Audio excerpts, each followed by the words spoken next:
Hello guys, tara samahan nyo kami, magsakay po kami ng pambots. Let's go!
Ayan, dito guys, makikita niyo parang meron ng lupa. Dito po kami, magbaba pa po kami. Tapos dito po kami magbili ng mga kailangan namin sa bahay. Kung meron po kami ipangbili, magbaba pa kami, magsakay pa kaming pambot. At saka dito kami sa bayan talaga magbili ng mga pagkain, kung ano ang wala doon sa amin. Magbaba pa kami na hanggang 3 hours, magsakay pa kami ng pambot. Ayan po, yung bata po ay anak sa ate ko. Makikita nyo parang patag talaga yung suba ang tawag dito sa amin. Napakasobra talaga patag yung ilog dito sa amin. Kaya makikita kayo, puro wala kayong makita ng bahay. Makikita lang nyo parang kahoy at saka tubig lang talaga.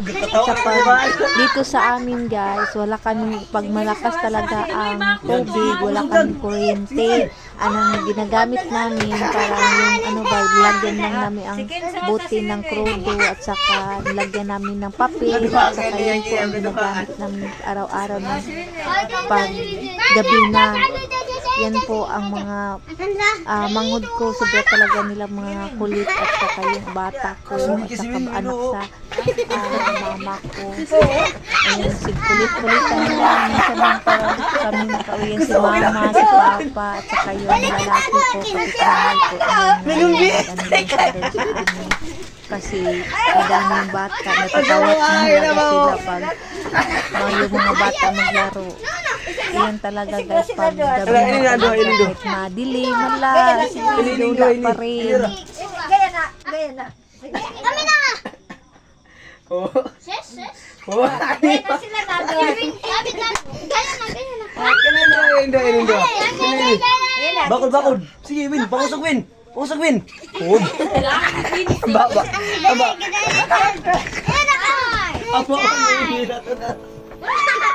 Pakusog dyan. Sige dyan. Pakusog dyan. Sige, pakusog dyan. Ayan guys, pag ulan din dito guys, ayan kami ng tubig ba. Kaning nagsalod mig tubig kay maora pud na among imnon. Ang ulan maora na among inom na tubig. Pang-inom ra namo tas pangkilis, pang sabaw sa mga kung naay isda, maora among sabaw, maora pud among imnon. Ang ulan walay kuan diri, walay isa pa ni mineral. Maura na among imnon uwan.